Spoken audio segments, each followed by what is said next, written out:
tan perdida entre las pobrezas de mi Jesucristo, tuvo compasión. Más allá del sol, más allá del sol, yo tengo un hogar, hogar, bello hogar, más allá del sol, más allá del sol, más allá del sol, yo tengo un hogar, hogar, bello hogar, más allá del sol. Así por el mundo yo voy caminando, pruebas me rodean y hay tentación, pero Jesucristo, que me está probando, llevará me salvo hasta su mansión. Más allá del sol, más allá del sol, yo tengo un hogar, hogar, bello hogar, más allá del sol, más allá del sol, más allá del sol, yo tengo un hogar, hogar, bello hogar, más allá del sol. Cristo a cada raza del linaje humano puede impartirle plena salvación.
Saludos, apreciados hermanos que nos estarán acompañando a través de estos medios de comunicación. Les damos una cordial y calurosa bienvenida a cada uno de ustedes que nos acompañarán y que posteriormente van a estar mirando esta presentación. Les damos una bienvenida donde quiera que ustedes se encuentren. Que la paz del Señor sea con cada uno de ustedes. El día de hoy estaremos estudiando la segunda parte de esta serie de estudios que hemos realizado y que estaremos presentando a través de estas plataformas con el propósito de conocer cómo se desarrolló la apostasía y cómo es que llegó la manifestación del hombre de pecado. Por eso los invitamos a que nos acompañen. Los que estén aquí con nosotros, les damos la bienvenida. Gracias nuevamente por tomarse el tiempo de poder darnos la oportunidad de estar delante de ustedes. Es para nosotros un gran privilegio que nos den la oportunidad de poder presentarles la palabra de Dios, presentarles la historia profética y conocer el desarrollo de la historia de la profecía bíblica y mirar cómo es que de la misma manera en cómo se desarrolló en el pasado, también se desarrollará en el futuro y que algunos principios de lo que se desarrolló en el pasado se están desarrollando actualmente en este tiempo presente. Por eso los invitamos a que nos acompañen durante esta transmisión y que sea el Señor con cada uno de ustedes.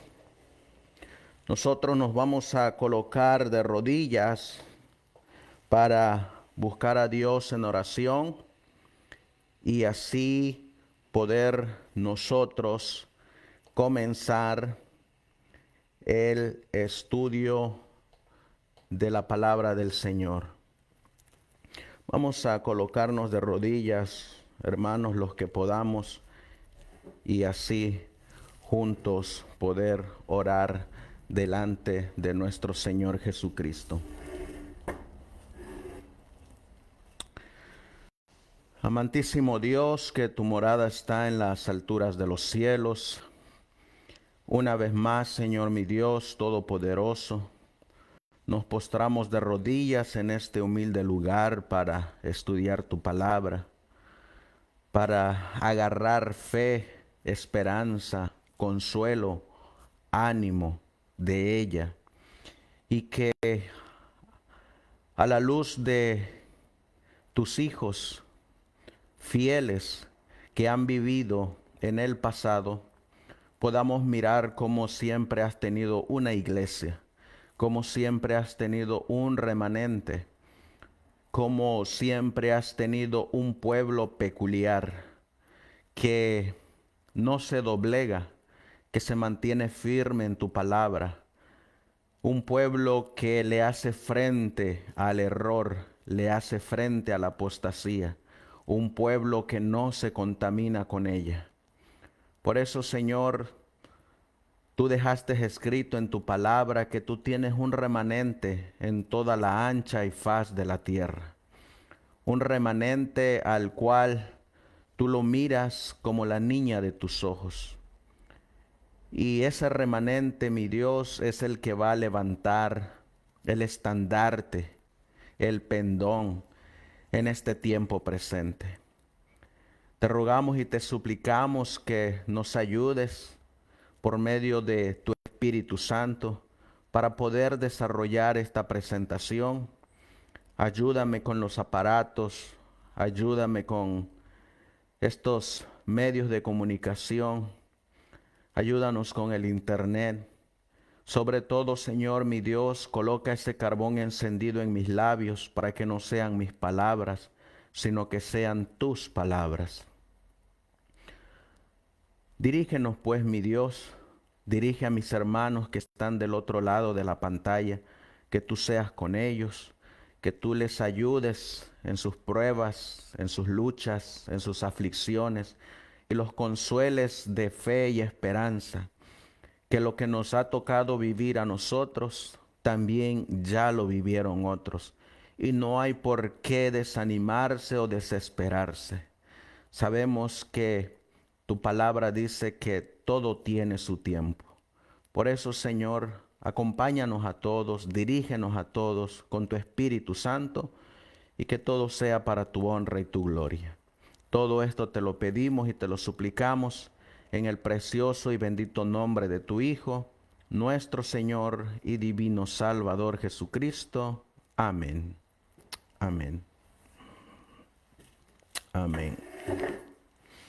Bien, mis apreciados hermanos, los invitamos a que nos acompañen y también los invitamos a que puedan mirar la primera parte de esta serie que estamos transmitiendo. Lo hacemos con mucho cariño, con mucho amor, porque sabemos que tenemos que utilizar todas las herramientas que estén a nuestro alcance para culminar con esta obra. Hay muchos hermanos que están haciendo esta gran obra, que están predicando el mensaje y están utilizando todas las plataformas que se pueden en este momento, porque llegará el día en que no lo podremos hacer. Y de igual manera, hay hermanos que están predicando en diferentes partes del mundo, mientras unos los hacen en el campo, otros los hacen en los pueblos, otros en las colonias, otros en las ciudades, otros en el continente europeo. En todas partes del mundo la palabra de Dios dice que este mensaje tiene que llegar a toda nación, tribu, lengua y pueblo.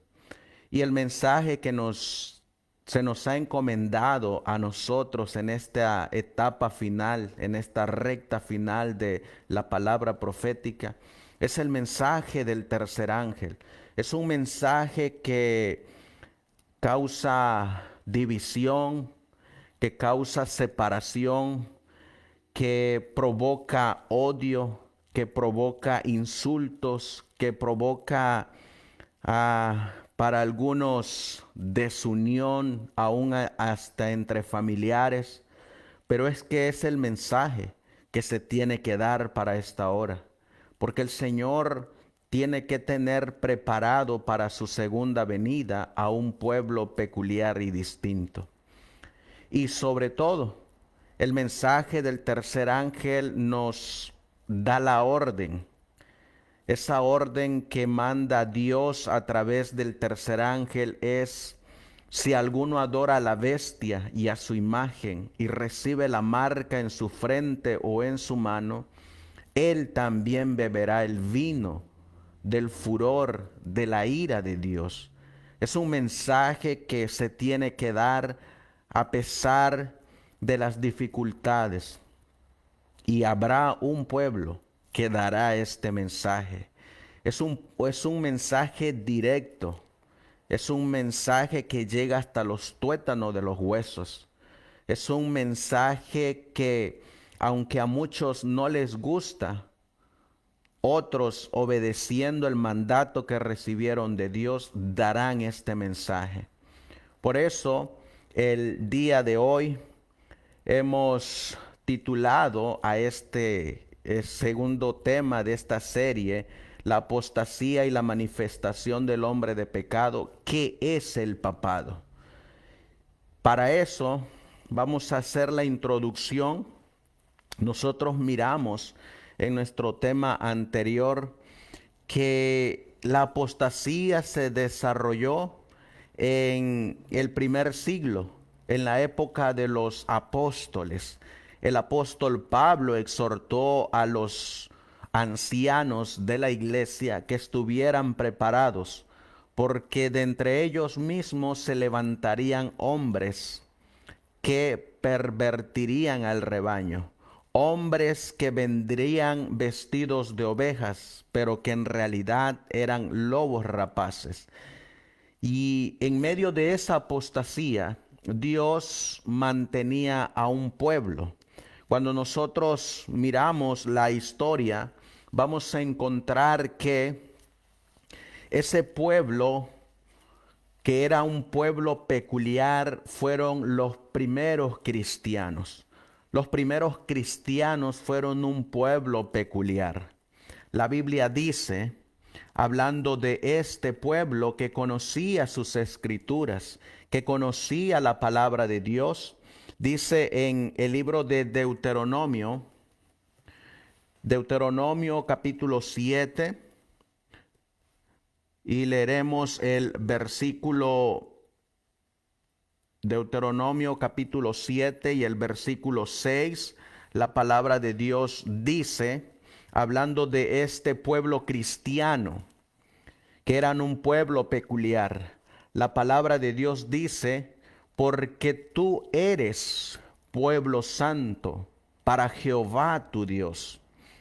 Jehová tu Dios te ha escogido para serle un pueblo especial, más que todos los pueblos que están sobre la tierra.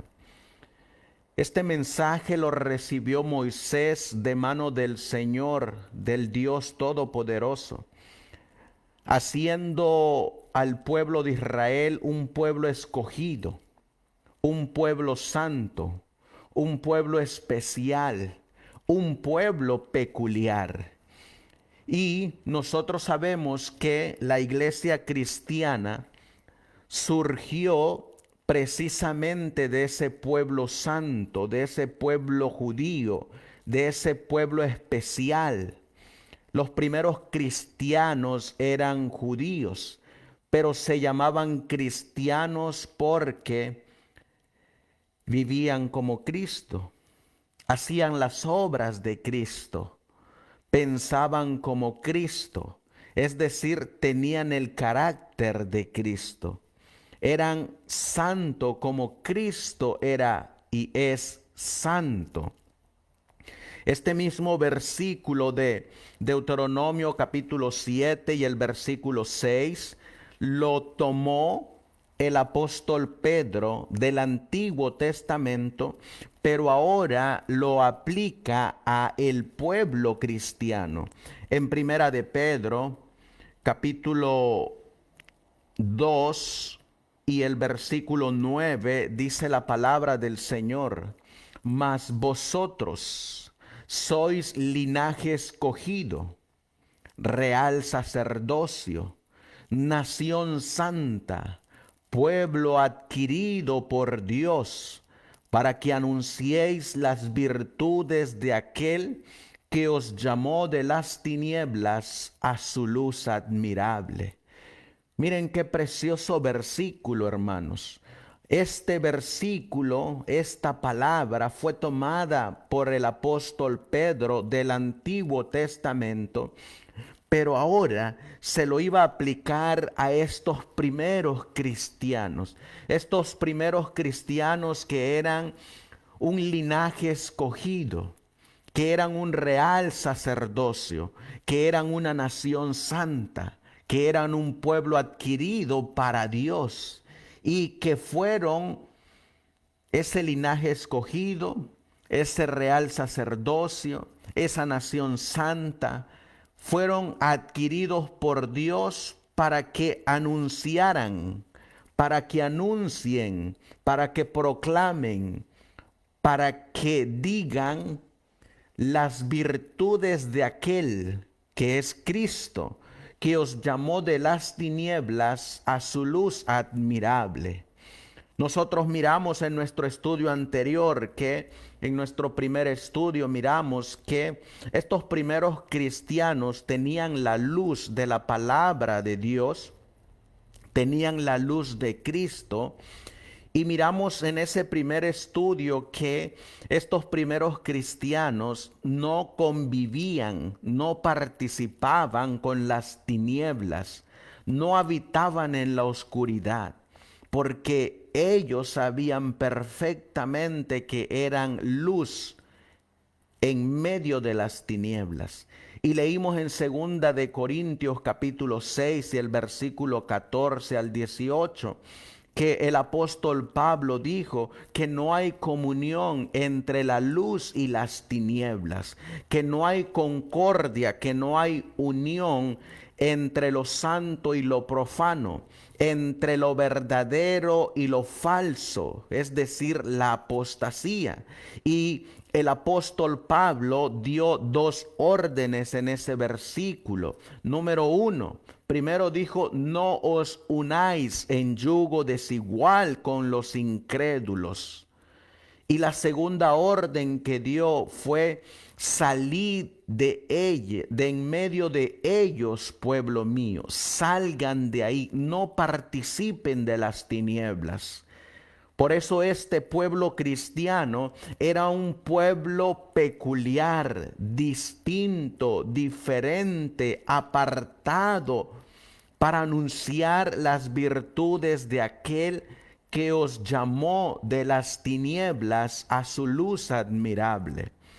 Cuando nosotros leemos en el libro de Tito, encontraremos en el libro de Tito,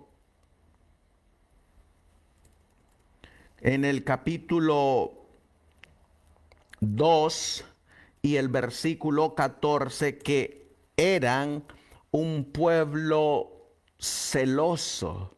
Miren lo que dice, quien se dio a sí mismo por nosotros para redimirnos de toda iniquidad y purificar para sí un pueblo propio, celoso de buenas obras. Fíjense que este pueblo al que nosotros estamos mirando aquí, que tuvieron que luchar con el imperio romano, que tuvieron que sufrir persecución por sus mismos hermanos, que fueron llevados a los coliseos romanos, que fueron dados a los leones. Este pueblo peculiar, santo, especial, apartado, celoso, que tenía el carácter de Cristo en su vida. Estos primeros cristianos fueron llevados por una única razón. ¿Cuál era la única razón por la que este pueblo fue llevado a la tortura? El hermano Alonso Trevier Jones, en un libro precioso, un libro que es el que me, aparte de la palabra de Dios, aparte de que es el Espíritu Santo el que nos coloca el hacer lo que hacemos para Cristo, porque nosotros no hay nada bueno en nosotros, de nosotros no puede salir nada bueno, todo viene de Cristo y es el Espíritu Santo el que nos dirige. Este libro, cuando lo terminé de leer, es el que me llamó a hacer esta serie en unión con el conflicto de los siglos. Y este hermoso libro que yo les recomiendo que lo lean, que lo mediten, el libro se llama Las Dos Repúblicas. En este libro del hermano Alonso Trevier Jones se nos relata exactamente lo que nosotros estamos presentando aquí en esta serie que se llama La apostasía y la manifestación del hombre de pecado. Cómo esa apostasía se desarrolla y llega a la consumación, a la manifestación del hombre de pecado. Pues este precioso libro nos relata toda la historia. Lastimosamente, en la actualidad, en el adventismo, a muy pocos les gusta la historia. Sin embargo, nosotros debemos de ver que lo que la palabra de Dios dice y lo que la palabra de Dios nos ha certificado que se ha cumplido, ha quedado registrado en la historia para darle aún más validez a que lo que la palabra de Dios declara se ha cumplido y se cumplirá lo que queda por cumplirse. En este libro del hermano Alonzo Trevier Jones, que se llama Las dos Repúblicas, Roma y los Estados Unidos de Norteamérica, nos dice, entre los registros auténticos de persecuciones paganas, hay historias que muestran, quizás más vívidamente que ninguna otra, tanto la profundidad de la crueldad a la que la naturaleza humana puede llegar a hundirse. Por eso cuando nosotros vemos estos actos que hicieron y que les hicieron a los primeros cristianos, que fueron un pueblo peculiar, nosotros nos sorprendemos cómo el ser humano puede llegar a tal grado. Específicamente nos debe de sorprender cómo los que se dicen ser cristianos entregaban a sus hermanos para ser martirizados. Y cómo es que el cristianismo de ese primer siglo buscó la ayuda del Estado para poder llevar a cabo sus propósitos. Por eso el hermano Alonzo Trevier Jones, un fiel y buen historiador, nos relata qué era lo que le hacían a estos primeros cristianos. Dice en el libro Las dos Repúblicas, los casos de tortura más horribles registrados generalmente fueron infligidos, ya sea por la población o en su presencia en la arena. Leemos sobre cristianos atados en sillas de hierro al rojo vivo, mientras el hedor de su carne medio consumida se elevaba en una nube sofocante al cielo. De otros que fueron desgarrados hasta el hueso por conchas o ganchos de hierro, de santas vírgenes entregadas a la lujuria del gladiador o a las misericordias del defensor, de 227 conversos enviados en una ocasión a las minas, cada uno con los tendones de una pierna cortada por un hierro al rojo vivo, y con un ojo fuera de su lugar, de incendios tan lentos que las víctimas se retorcieron durante horas en sus agonías de cuerpos desgarrados, miembro a miembro, o rociados con plomo ardiendo, de sal mezclada con vinagre vertido sobre la carne que sangraba del cristiano, de torturas prolongadas y variadas durante días enteros. Todo por el amor de su divino Maestro, por la causa que creían que era verdad. Los hombres e incluso las niñas débiles soportaron estas cosas sin titubear cuando una sola palabra los habría liberado de sus sufrimientos. Estos cristianos, hermanos, que eran un pueblo peculiar, pasaron estas horribles torturas y penas porque decidieron no ser partícipes de la apostasía, porque decidieron quedarse con el amor de su divino Maestro, porque decidieron creer en la verdad, porque decidieron soportar todas estas pruebas antes que negar su fe, porque ellos sabían muy bien cuánto había costado el precio de la salvación de ellos y no iban a renunciar a ese gran sacrificio que había hecho su Maestro por ellos. Ahora ellos, estos primeros cristianos, pueblo peculiar, no le iban a dar la espalda a su Maestro, no lo traicionarían, sino que seguirían las mismas pisadas que su Maestro. Así como el Señor fue a la muerte, estos primeros cristianos fueron a la muerte. Así como el Señor fue a descansar en un sepulcro, estos cristianos fueron a descansar.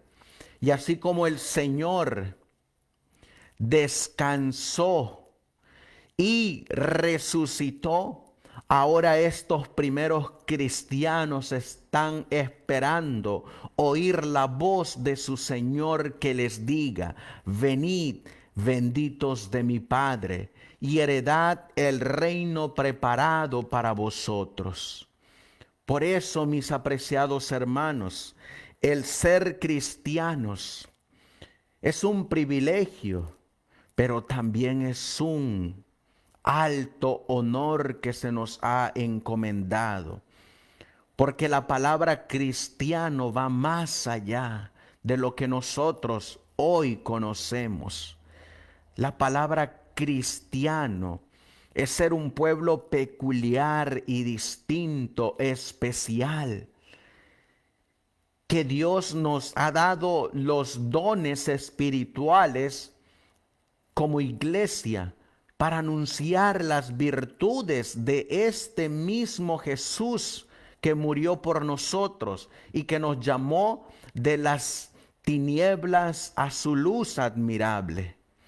La mensajera del Señor, hablando de estos cristianos, nos dice ella: no hay duda de que los cristianos primitivos fueron un pueblo peculiar.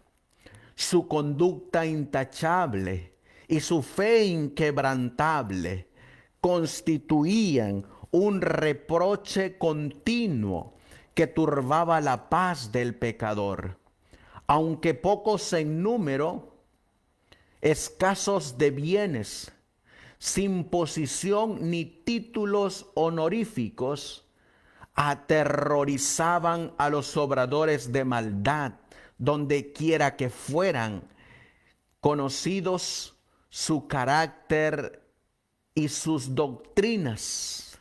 Por eso es que eran un pueblo peculiar. Por eso los odiaban los impíos, como Abel fue aborrecido por el impío Caín.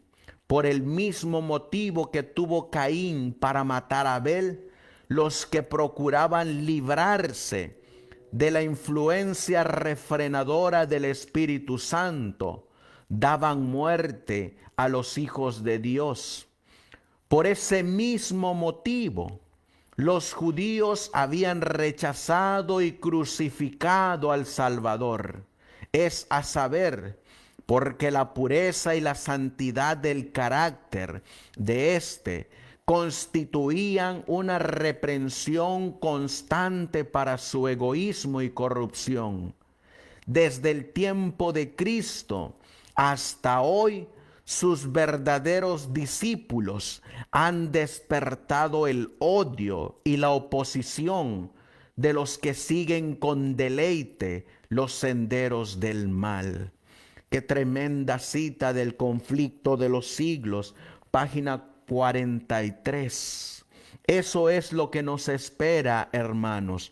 Eso es lo que dice que ocurrirá en este tiempo. En este tiempo, la palabra de Dios nos dice en el libro de Apocalipsis, en Apocalipsis capítulo 15 y el versículo 2, la Biblia nos dice que los cristianos de este tiempo del fin van a tener una lucha como lo tuvieron los primeros cristianos.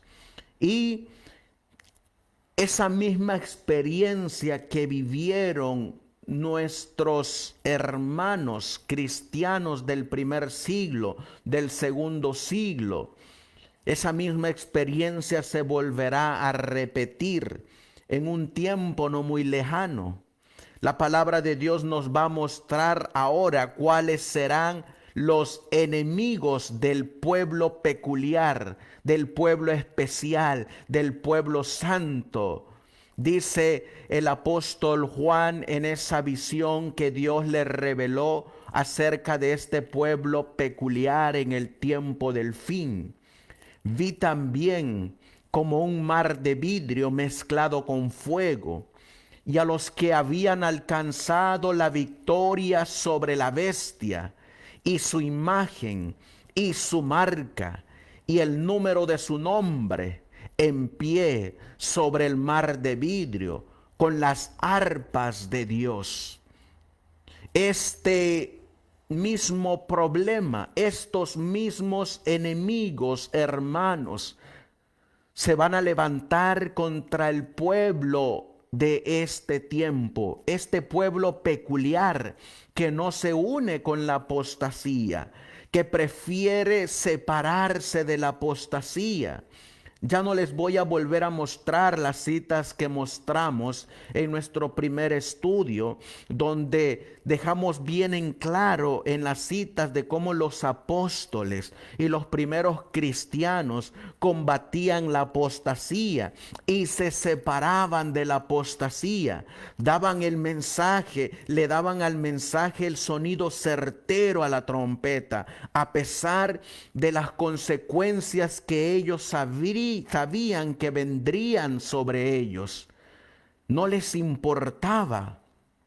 Así de igual manera, aquí encontramos a un pueblo especial que salió victorioso, que Juan los mira en el mar de vidrio. Denunciaron a la bestia, denunciaron a la imagen de la bestia, mostraron cuál es ese número simbólico de la bestia, denunciaron cuál es la marca de la bestia y sobre todo no los adoraron, sino que adoraron a Dios.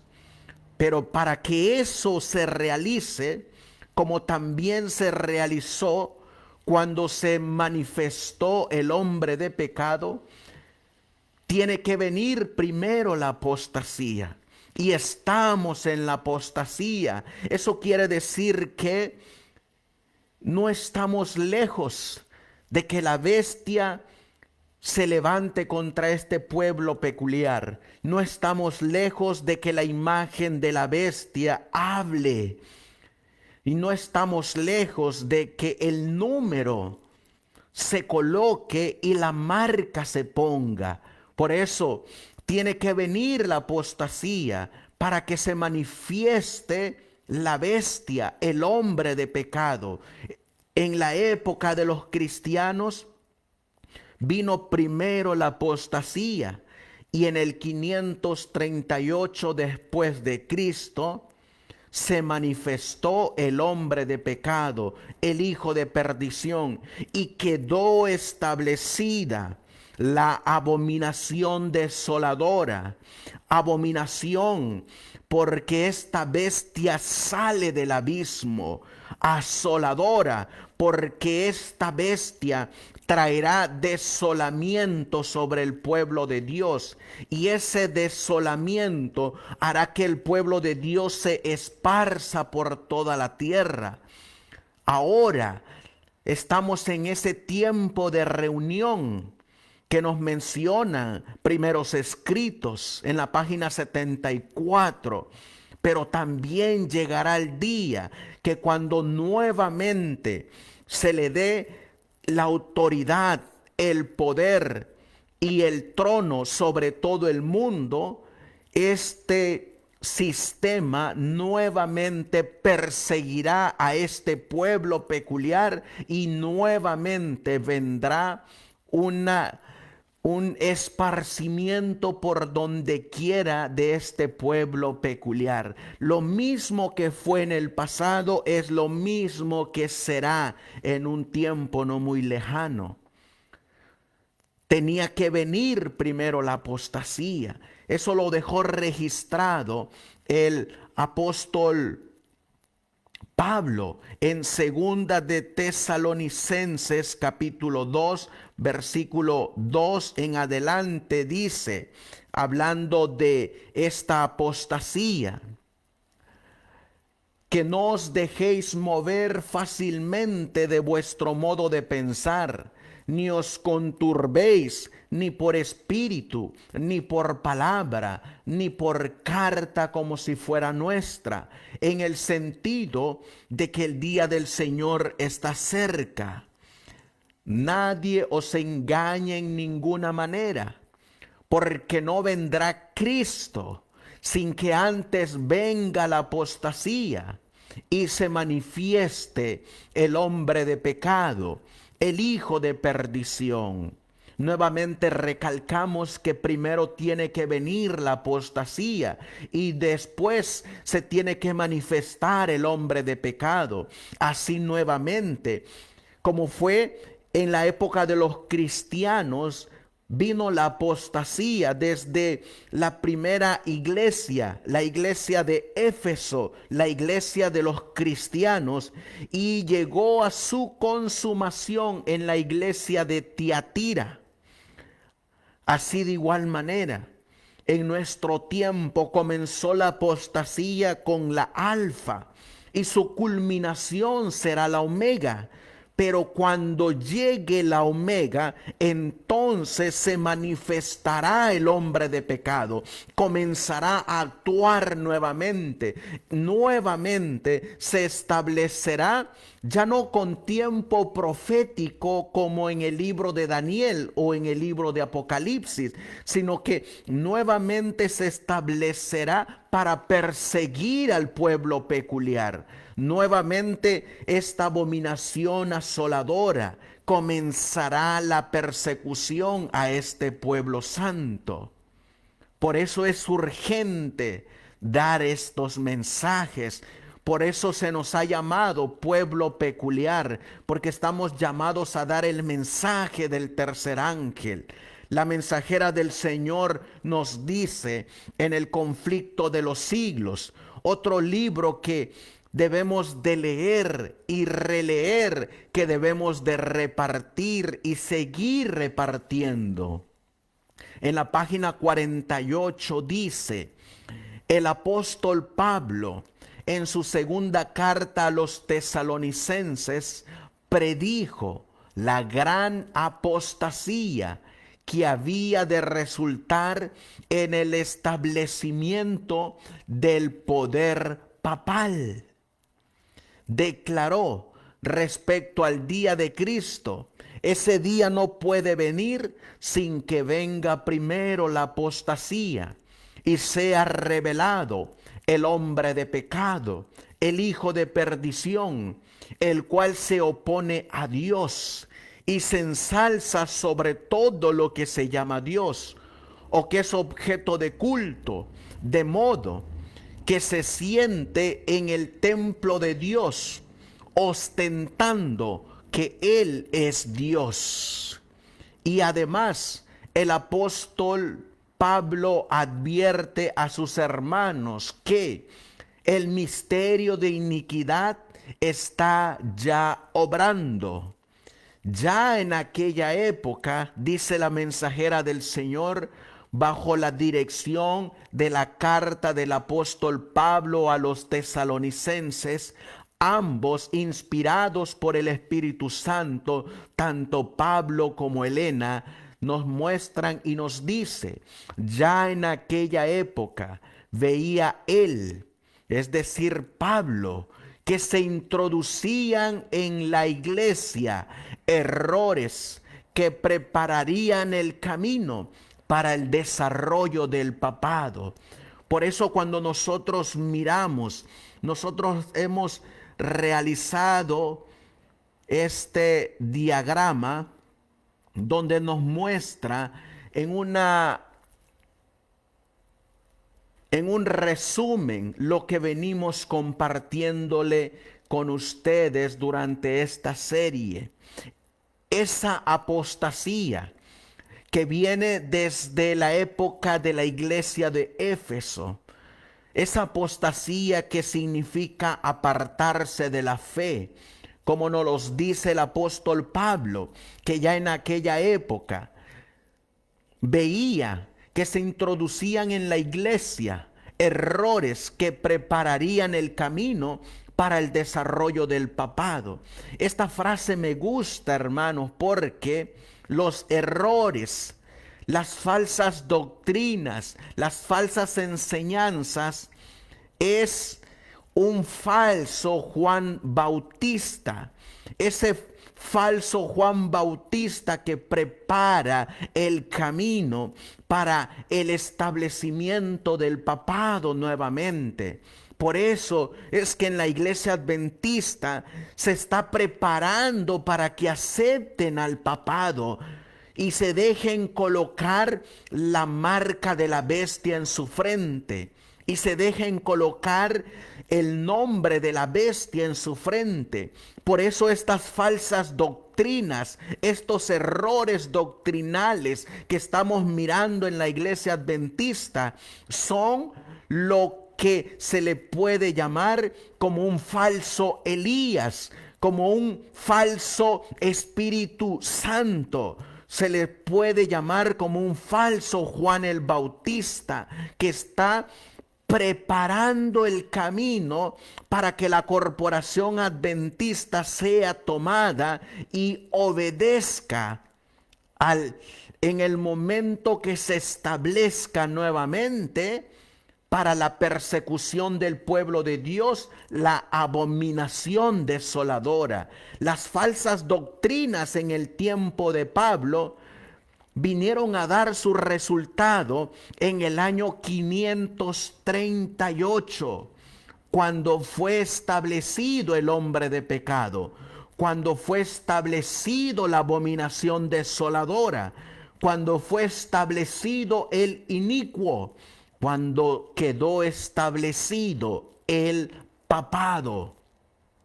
Por eso miramos nosotros aquí que en esta apostasía, que es apartarse de la fe, tenía que entrar el paganismo a la iglesia, tenía que entrar a la iglesia el continuo, que es lo mismo que el paganismo.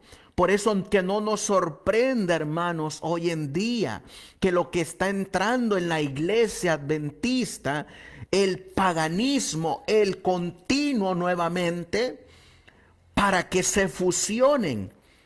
Luego, aparentemente, expulsarán al continuo o al paganismo, como ocurrió en la primera etapa en el año 508, que fue quitado el continuo para darle todo el camino ya establecido y el desarrollo en su totalidad de el papado. Por eso la palabra de Dios no se equivoca. Es lo mismo que fue en el pasado, es lo mismo que será en el presente. Cuando nosotros miramos aquí en este diagrama, esa apostasía prepara el establecimiento del hombre de pecado. Miren qué títulos les dan al mismo sistema. Dice la mensajera del Señor en el conflicto de los siglos, página 356. El apóstol Pablo advirtió a la iglesia. Esa palabra también me agrada, hermano, y te debe de agradar a ti, y te debe de infundir aliento, te debe de dar esperanza y consuelo, porque ya otros como Pablo advirtieron a la iglesia, y ahora nos toca a nosotros advertirle a la iglesia. El apóstol Pablo advirtió a la iglesia que no debía esperar la venida de Cristo en tiempo de él. Ese día dijo, no puede venir sin que haya venido primero la apostasía y sin que haya sido revelado el hombre de pecado. Segunda de Tesalonicenses capítulo 2 y el versículo 3. Únicamente después que se haya producido la gran apostasía y se haya cumplido el largo periodo del reino del hombre de pecado, podemos esperar el advenimiento de nuestro Señor.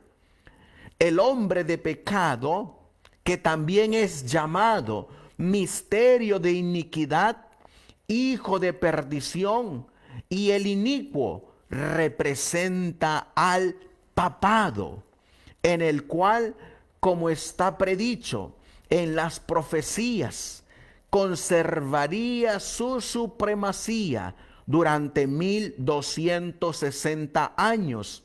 Este periodo terminó en 1798.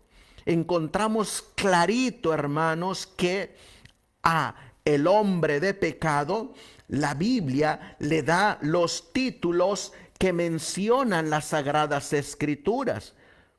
Nosotros sabemos que el hombre de pecado está en segunda de Tesalonicenses capítulo 2, versículos 3 y 4.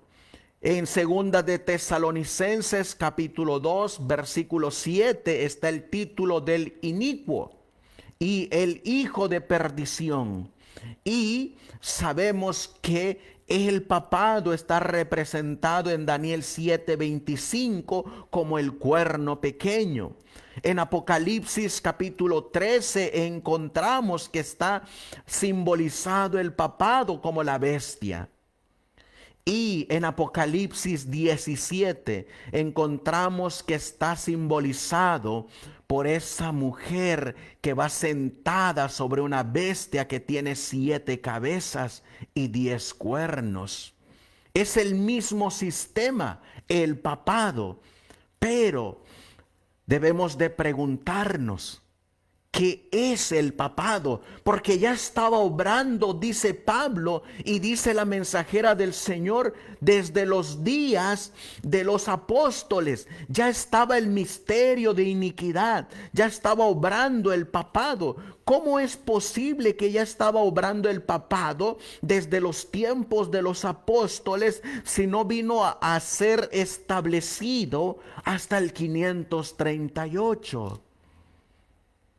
¿Sabes qué era lo que ya estaba obrando en los días de los apóstoles?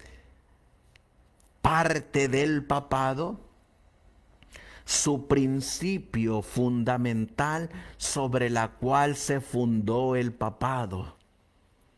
Hay un artículo que yo te recomiendo que lo busques. Es este artículo que tú miras ahí en tu pantalla. El artículo es What is the Papacy? ¿Qué es el papado? Una revista de La Verdad Presente, The Present Truth, de junio 18 de 1903. Estos hombres que editaban estas revistas sabían que tenían un mensaje que dar. Nosotros hoy no hacemos revistas, Pero esto que estamos haciendo aquí son nuestras revistas, son nuestros volantes, son nuestros materiales para que otros vean y lean. En la época de donde A.T. Jones y E.J. Wagoner eran los editores de La Verdad Presente, ellos hicieron una serie de estudios denunciando a el papado y dando a voz en cuello el mensaje del tercer ángel. En esta revista que le colocaron por título, ¿qué es el papado?, nos muestra cómo es que ya estaba obrando el papado desde los tiempos de los apóstoles y cómo es que llegó a su consumación en el 538. Nosotros leeremos lo que nos dice la revista de La Verdad Presente de junio 18 de 1903. ¿Qué es el papado? Ustedes miran ahí en la revista que se opone y se exalta, tomando como referencia a Segunda de Tesalonicenses capítulo 2, versículos del 4 al 8. Se exalta, se hace pasar por Dios. En esta revista se nos dice la expresión el papado nos trae naturalmente a la mente al Papa de Roma, con sus cardenales, obispos y sacerdotes, el Vaticano, la Inquisición y otras instituciones relacionadas con la maquinaria del sistema papal. Pero el verdadero papado no es un conjunto de hombres que ostentan los títulos del papa y cardenal y sacerdote.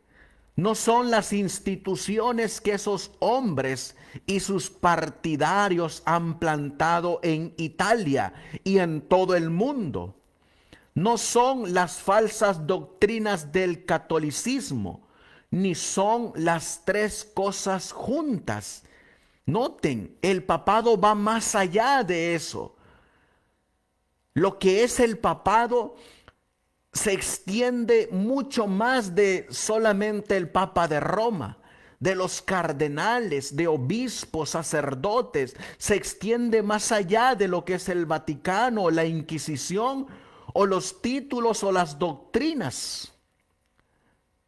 Miren lo que realmente es el papado. Por eso cuando leo estas citas, siempre me acuerdo de esa cita inspirada de la mensajera del Señor que dice: Roma, el papado, no cambia, nunca cambia. La mensajera del Señor dice que hoy en la actualidad el papado le presenta una cara suave y apacible al mundo, pero que muy pronto se le quitará esa cara, ese rostro, esa presentación suave y apacible, y entonces revelará lo que verdaderamente es.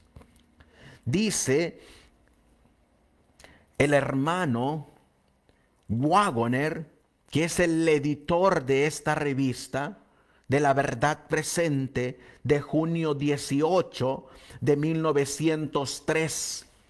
El papado es un sistema de principios. Fíjense, un sistema de principios, de falsos principios, levados hasta el límite de su capacidad maligna. Es la falsa adoración desarrollada hasta su más nefasto grado de perfección. Eso es lo que es el papado, un sistema falso Así como va más allá del Papa de Roma, de cardenales, de obispos, sacerdotes, de lo que es el Vaticano, de lo que es la Inquisición, de lo que son los títulos o las instituciones.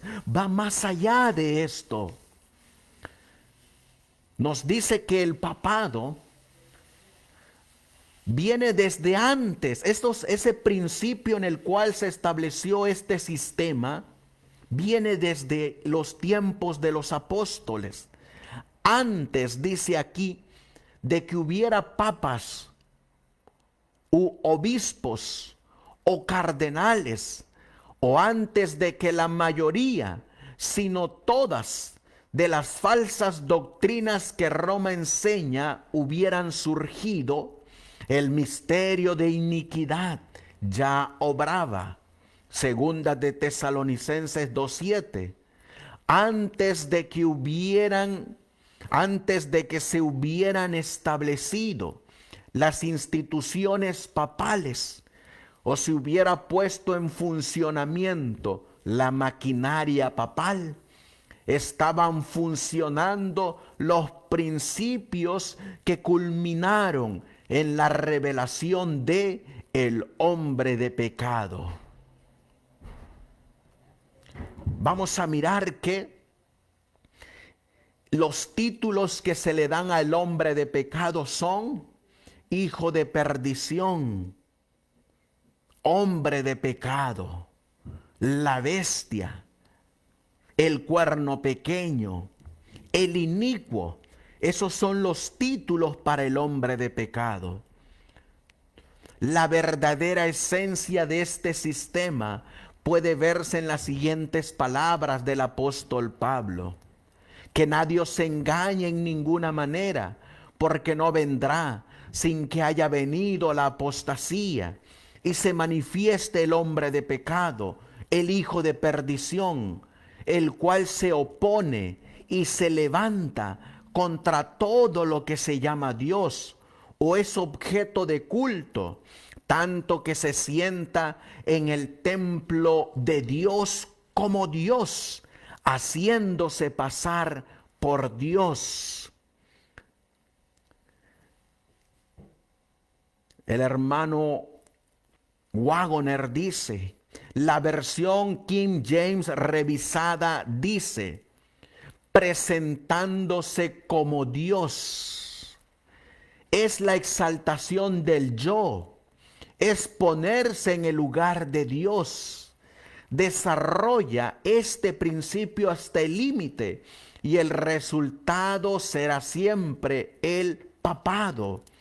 Por eso, en la Biblia encontramos que para que este sistema se estableciera, la Biblia dice que tenía que venir la exaltación del yo, tenía que venir la exaltación del hombre, mientras que encontramos que la justicia de Cristo es el hacer del yo un polvo.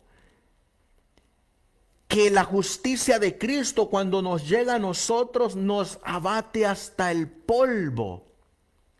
Por eso encontramos, hermanos, que mientras los primeros cristianos morían al yo, porque seguían el carácter de Cristo, porque la justicia de Cristo abate el yo hasta el polvo, el principio con el que se estableció el papado es lo contrario. Es ese mismo principio que surgió en Satanás, en Lucifer, la exaltación del yo. Ese principio comenzó en los tiempos de los apóstoles, con los líderes de la iglesia, con los ancianos de la iglesia. Buscaron la autoexaltación, la primacía, buscaban el gobernar la iglesia por mandamiento de hombre, no por mandato de Dios y la palabra del Señor. Ese principio venía en los tiempos de los apóstoles y su culminación fue el hombre de pecado. Ese estudio de cómo es que se llegó a poner un hombre en la silla de lo que ellos llaman en la silla de Pedro, tuvo que venir bajo un largo periodo de autoexaltación hacia los obispos y buscar a un líder para gobernar todas las iglesias que se estaban levantando. Ese estudio lo presentaremos en esta serie, cómo es que un papa llegó a sentarse en el trono. Pero aquí nos dice que el principio ya estaba en los tiempos de los apóstoles, la exaltación del yo.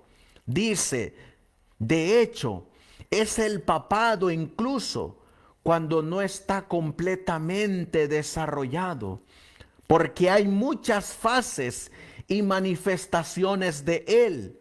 La esencia, la suma y la sustancia del mismo es el yo en oposición a Dios.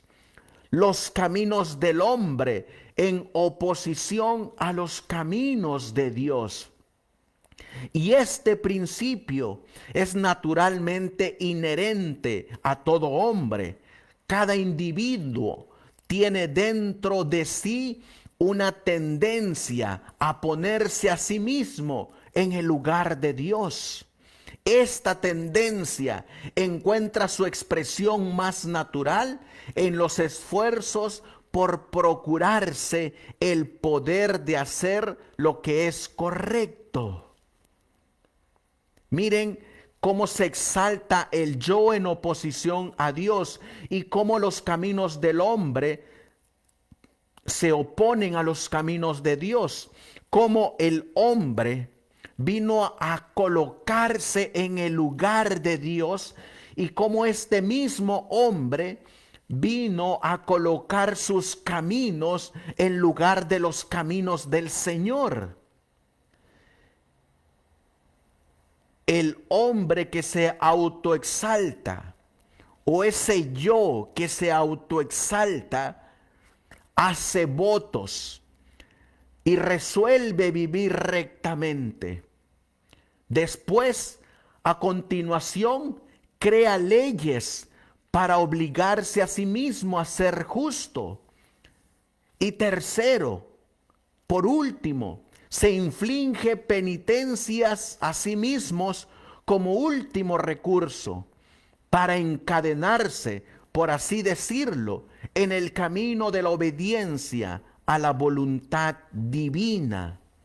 Encontramos aquí lo que llevó la exaltación del yo, del hombre de pecado.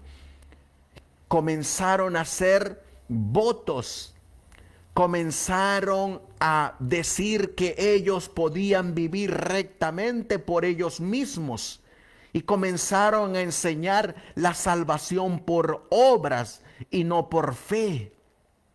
Empezaron a crear leyes y mandamientos para hacerse aún más justos. Comenzaron a colocar penitencias, a encadenarse para llegar a la obediencia. Sigue diciendo, el papado va un paso más allá de esto y por lo tanto alcanza una posición mucho más nefasta. Es decir, la consumación del papado es lo que se le llama la abominación desoladora, algo nefasto. Extiende el principio a la doctrina de que un hombre no solo debe hacer leyes e infligir castigos para su propia guía espiritual, sino también para otras personas, que no solo debe ejercer el poder de regular su propia conciencia, sino también las conciencias de sus semejantes. Este principio, hermanos, lo miramos en Apocalipsis capítulo 13, versículo donde están las dos bestias. En Apocalipsis capítulo 13. Y leeremos en el versículo 5, 6 y 7. La Biblia dice: también se le dio boca que hablaba grandes cosas. La boca que habla de esta bestia o del papados es exactamente lo mismo que dice aquí. El hablar de una bestia es hacer leyes, es hacer doctrinas. Y a través de las doctrinas y de las leyes es dominar las conciencias de los demás. Miren qué más sigue diciendo la Biblia. También se le dio boca. A la segunda bestia también se le da una boca, como a la primera bestia, que hablaba grandes cosas. A la segunda bestia también se le da una boca para que hable grandes cosas. Y blasfemias, dice, que hace la primera bestia. Y se le dio autoridad para actuar 42 meses. Versículo 6 dice la Biblia: y abrió su boca, es decir, hizo leyes. Dio leyes para castigar, dio mandamientos que salieron de su boca, mandamientos de hombre. Y a través de esos mandamientos y esas leyes y esas doctrinas que salieron de su boca, salieron para blasfemar el nombre de Dios.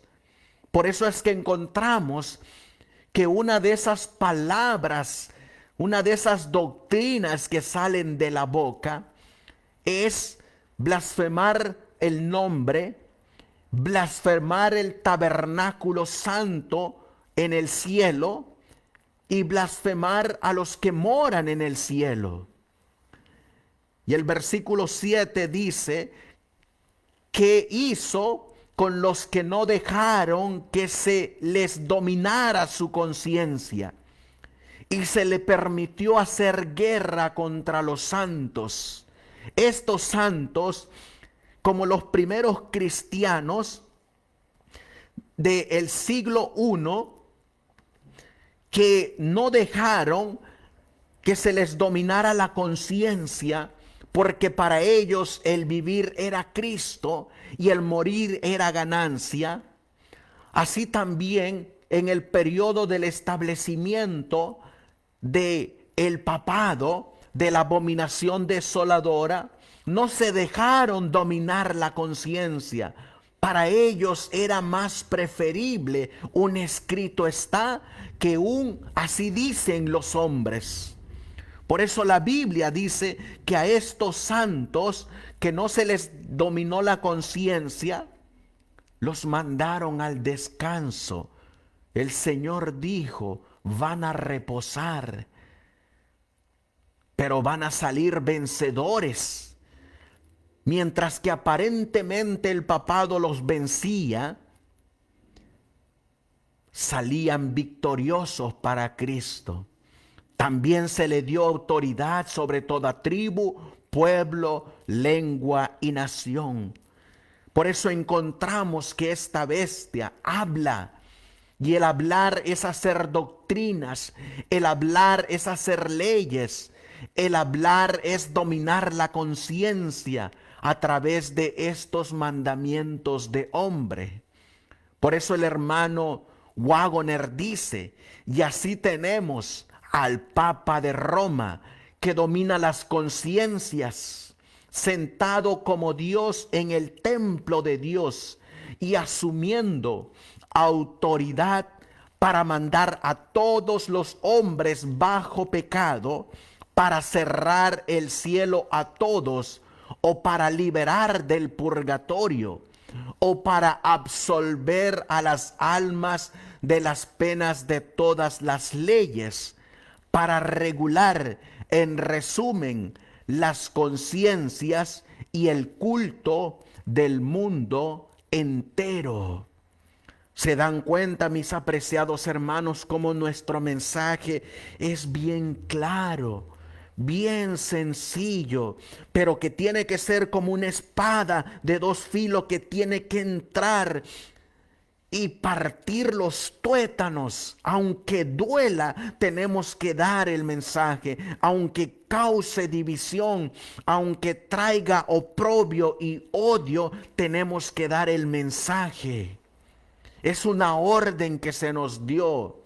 El mensaje del tercer ángel no se anda con rodeos. Llama a voz en cuello y denuncia a la bestia, denuncia la imagen, denuncia su número, denuncia su marca y denuncia a la imagen de la bestia.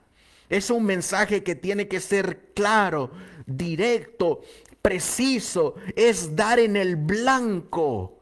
Eso es el mensaje del tercer ángel. Pero debemos de tener cuidado, porque se nos ha llamado a dar la advertencia, pero debemos de despojarnos del mismo principio que tiene el papado, de dominar las conciencias. Esa conciencia solamente puede ser dominada por Dios, por Jesucristo y por su Espíritu Santo. Esta voluntad tiene que ser entregada a Dios para ser dominada por Él, pero voluntariamente, no forzosamente. Porque si nosotros queremos dominar las conciencias de otras personas, tenemos dentro de nosotros el yo de la autoexaltación y tenemos dentro de nosotros el principio con el cual se estableció el papado.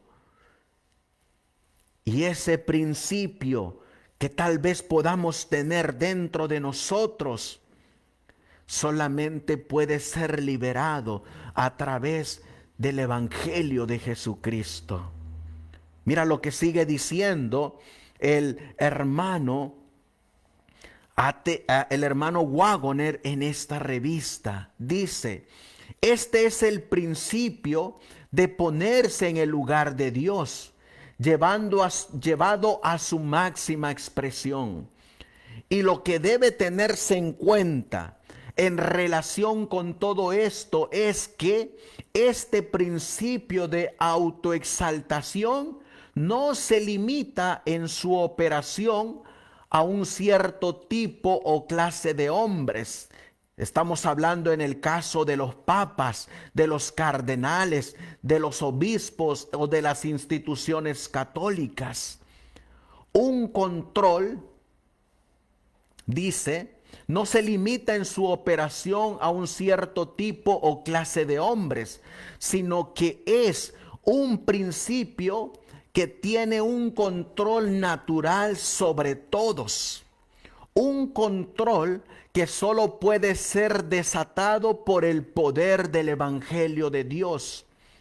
Por eso es tan posible que haya papas entre los protestantes como entre los católicos.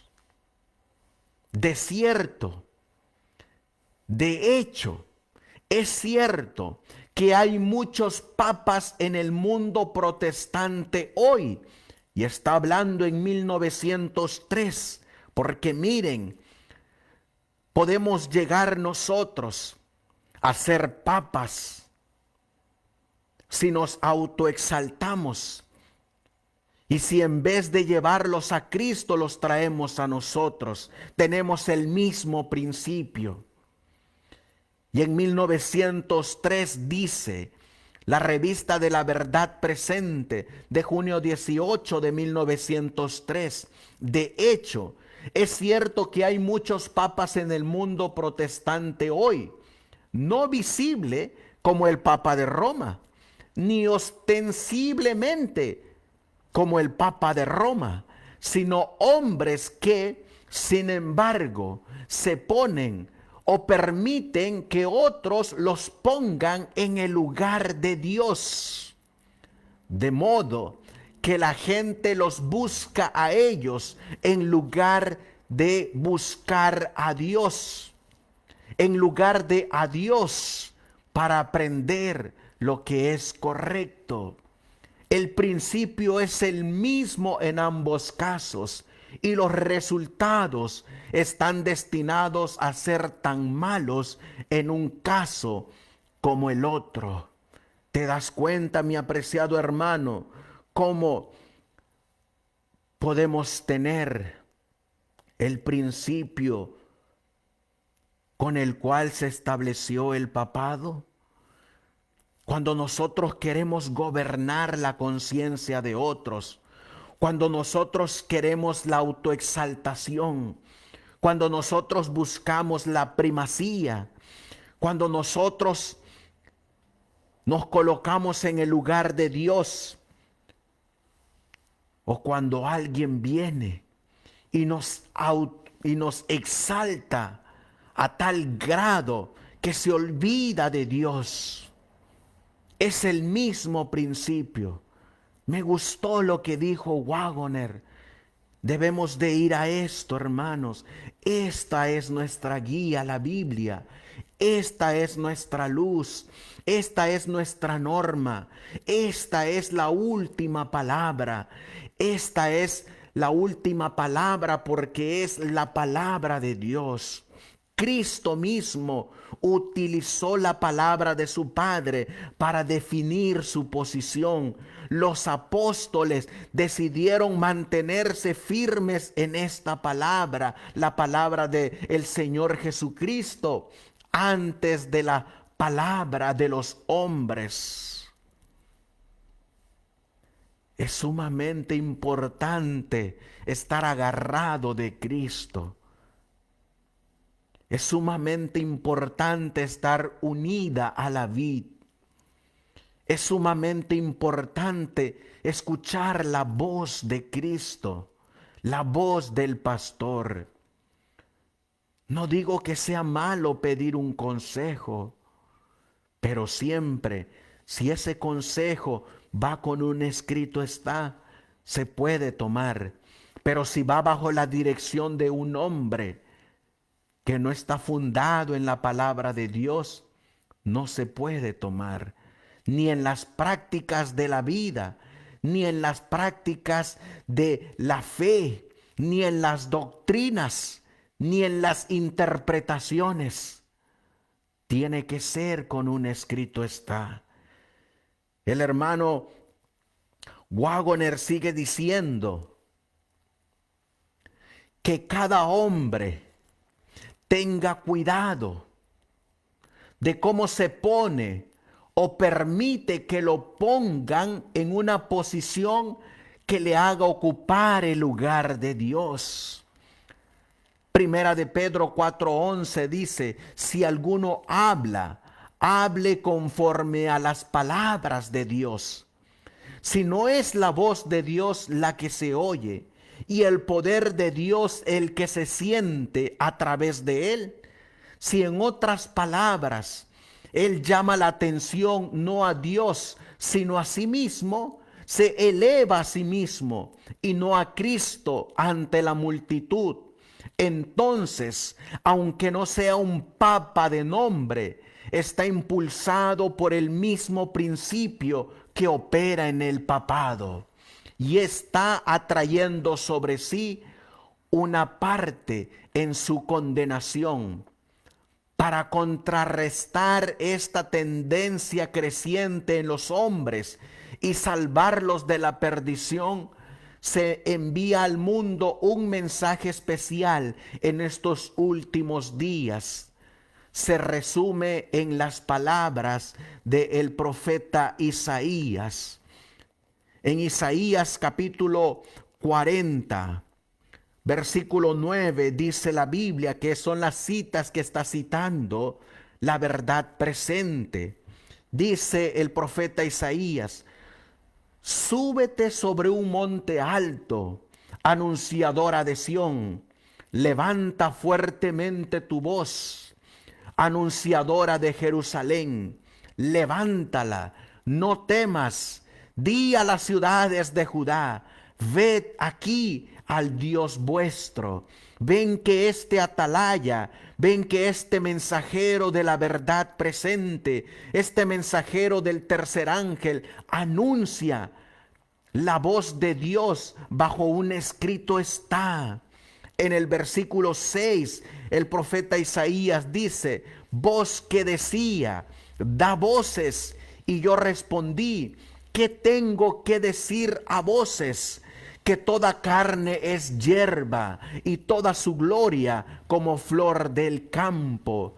La palabra del Señor es lo que va a anunciar el atalaya, el mensajero. Es la palabra del Dios viviente, esa palabra que penetra, que saca de las tinieblas al ser humano para traerlo a su luz admirable.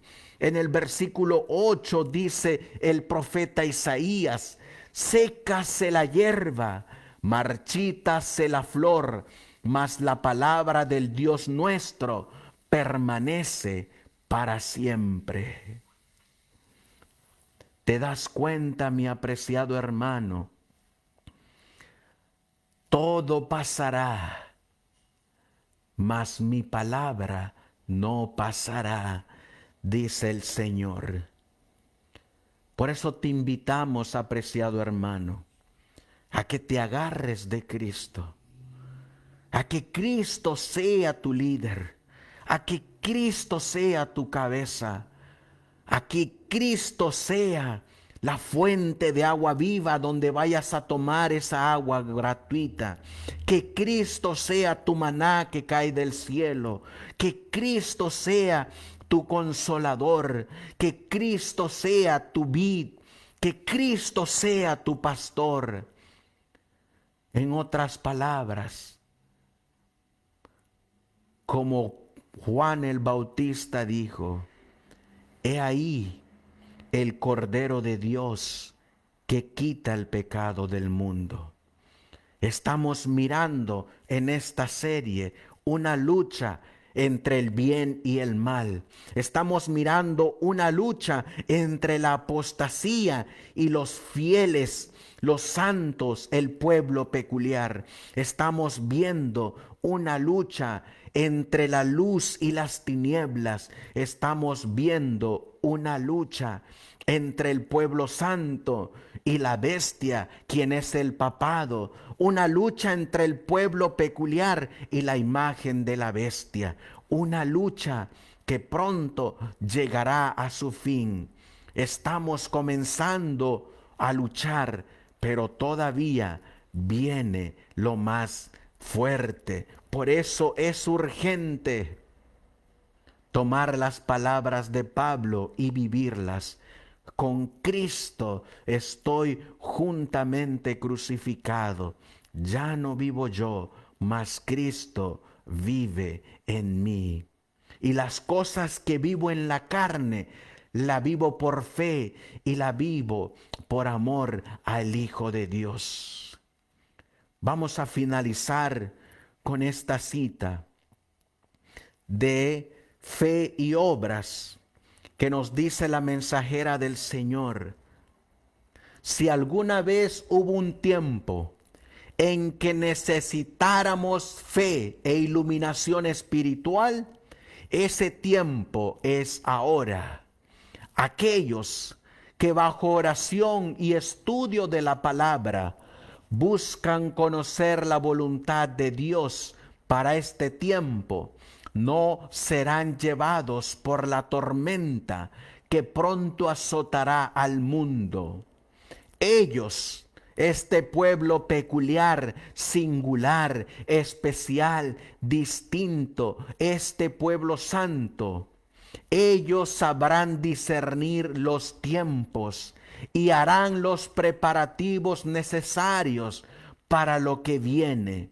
Dios fue su prioridad y ahora ellos son la prioridad de Dios.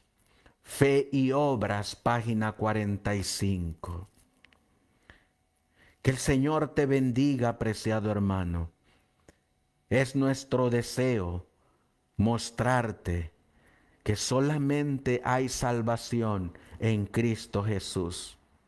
Ninguna denominación, organización, religión, concilio o movimiento tiene poder para salvar. El único nombre dado a los hombres en que podamos ser salvos es en el nombre de Jesucristo.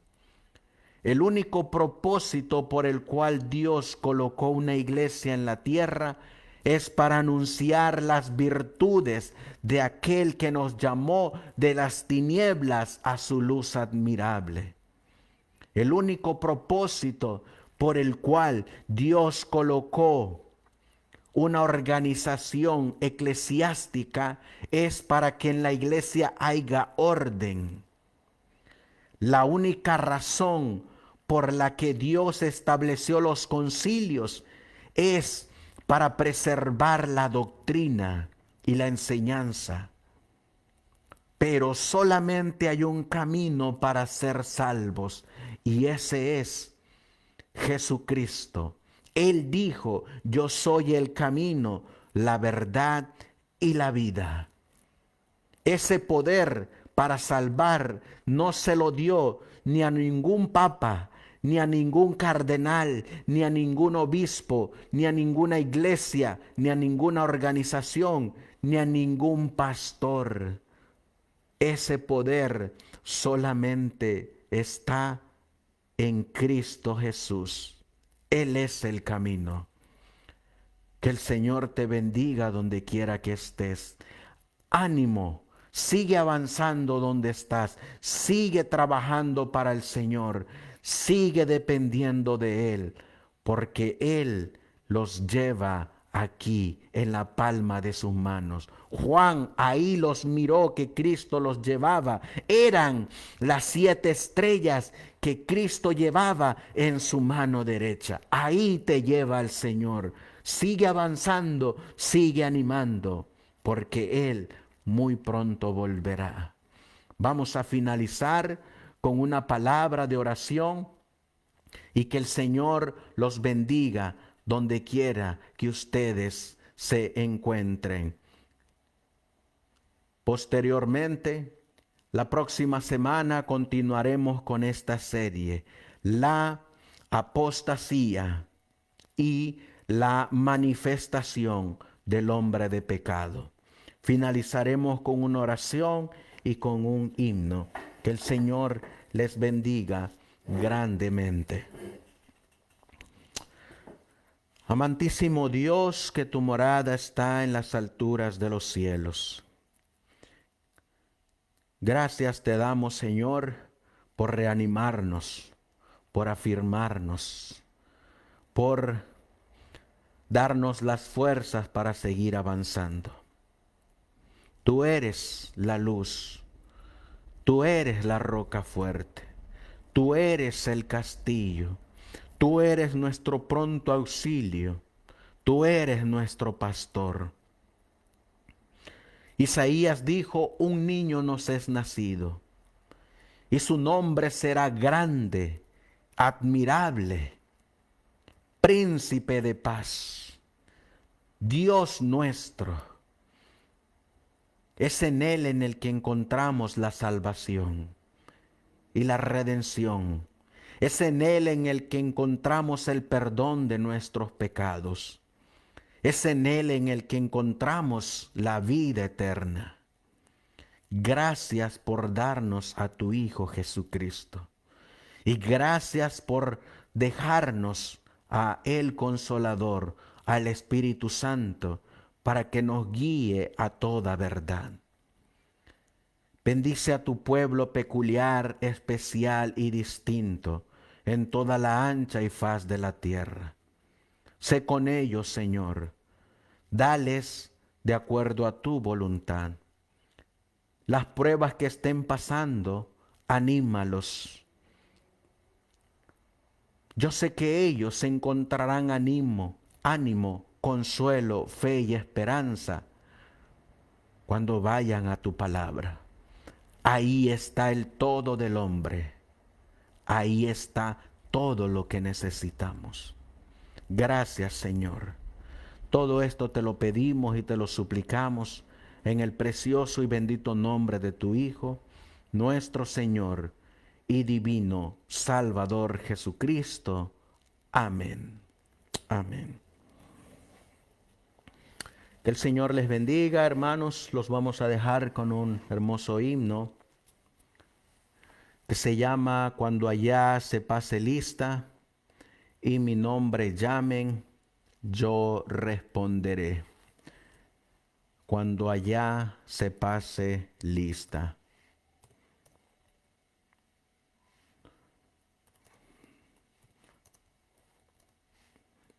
Que sea de bendición para cada uno de nosotros y los dejamos con este himno.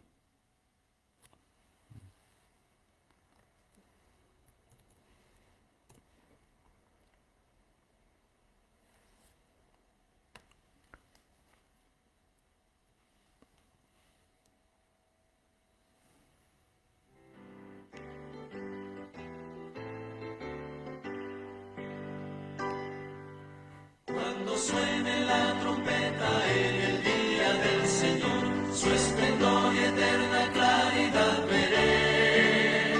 Cuando lleguen los salvados ante el mando redentor y se pase lista, yo responderé. Cuando allá se pase lista, cuando allá se pase lista, cuando allá se pase lista y mi nombre llamen, yo responderé. Resucitarán gloriosos los que duermen en Jesús, las delicias celestiales a gozar, y triunfantes entrarán en las mansiones de la luz. Para mí también habrá un dulce hogar. Cuando allá se pase lista, cuando allá se pase lista, cuando allá se pase lista y mi nombre llame, yo responderé. Trabajemos pues por Cristo, pregonando su amor, mientras dure nuestra vida terrenal, y al fin de la jornada con los santos del Señor entraremos en la patria celestial.